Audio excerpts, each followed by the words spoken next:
Chers amis, je voudrais vous faire remarquer que sur TikTok, on trouve des perles dignes des meilleurs écrits catholiques.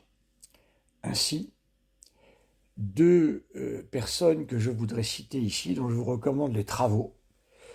Biblion, bien sûr, Biblion, qui est un spécialiste du grec biblique. Et vous voyez, tout prêtre que je suis, moi le grec, c'est pas tellement mon fort, hein, malheureusement. Voilà, je me suis jamais véritablement mis au grec. Voilà, je préfère plutôt me mettre, je préfère plutôt le latin, un peu l'hébreu, voilà. Mais le grec, j'avoue que c'est pas mon fort et pourtant c'est très important pour le Nouveau Testament en particulier. Eh bien, je vous recommande ses propos, qui sont toujours de bonne aloi. Je crois qu'il a une chaîne même, voilà. Faites confiance à ses analyses, elles sont excellentes. Je voudrais également vous conseiller un deuxième personnage tout aussi recommandable, qui intervient très souvent chez Nez. Il s'agit de Fidelis Verax, qui a publié un livre.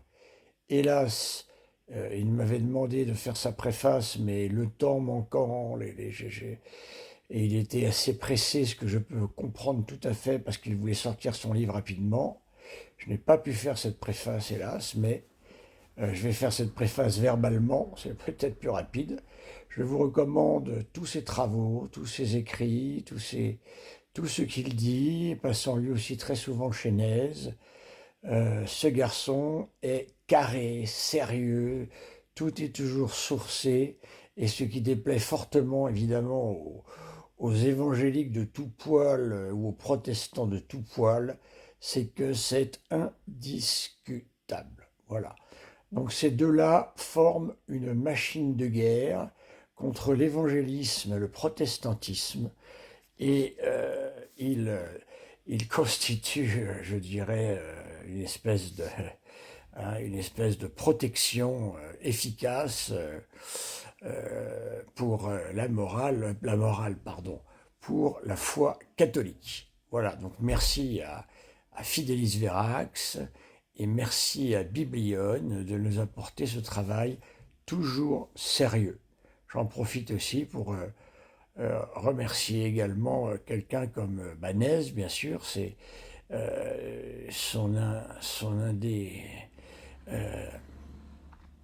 son travail absolument gigantesque contre les erreurs des évangéliques, protestants de tout poil, lui aussi.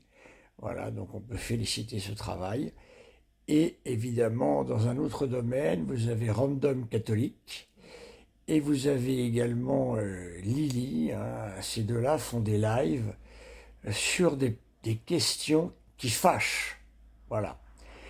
Et si jamais on ne nous permettait pas de parler des questions qui fâchent, comme le font et Lily et Random Catholique, eh bien cela veut dire que nous ne serions plus en liberté religieuse.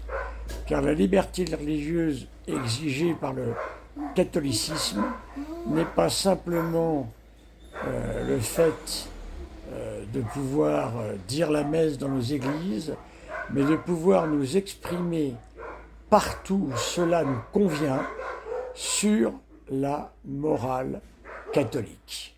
Voilà.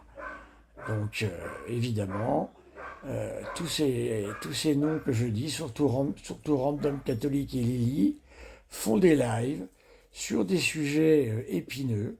À partir du moment où l'on ne nous autoriserait pas à parler de ces sujets épineux, eh bien, cela voudrait dire que nous ne sommes plus dans un pays où la liberté religieuse existe. Et je vous rappelle que même dans la constitution de l'ex-URSS, de M. Staline, eh bien, la liberté religieuse était inscrite, même si elle était piétinée, mais piétinée bien évidemment, eh bien, nous serions revenus au temps très obscur du mur de fer et de ce que l'on a appelé le communisme et ses 170 millions de morts, voilà, de triste mémoire, où nous avons nous-mêmes, chrétiens, orthodoxes, catholiques, subi eh bien, les persécutions et le martyre.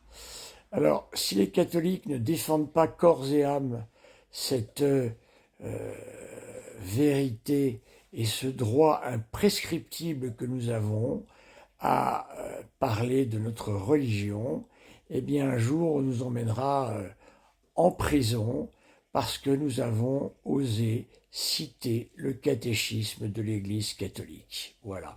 Déjà, il y a bien des athées qui aimeraient que l'on nous interdise de parler. Hein. C'est pour ça qu'il faut soutenir de toutes vos forces tous ces catholiques que je cite, qui sont les catholiques de combat. Et je suis très heureux de retrouver ces catholiques-là, car nous les avions perdus maintenant depuis pas mal d'années, hein, depuis mai 68 en particulier, hein, et depuis ceux qui, au nom du Concile Vatican II, se sont permis de dire le contraire de ce que disait le Concile Vatican II. Et j'espère qu'il y aura un de ces jours, eh bien, de la part des évêques, du pape peut-être, hein, eh bien, de véritables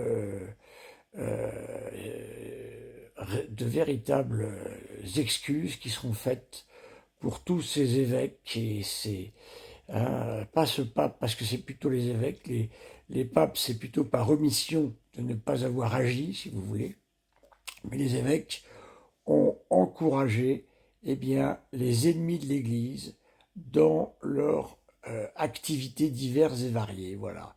Alors beaucoup ne sont plus parmi nous, ils sont morts maintenant. Voilà, mais enfin on fait bien repentance pour des périodes plus lointaines. Alors pourquoi pas pour cela, où beaucoup de catholiques ont quitté l'Église et nous avons rempli ainsi les rangs de Fraternité Saint-Pédis, de Célévacantis encore plus grave, voilà, et bien d'autres choses. Voilà mes amis, merci.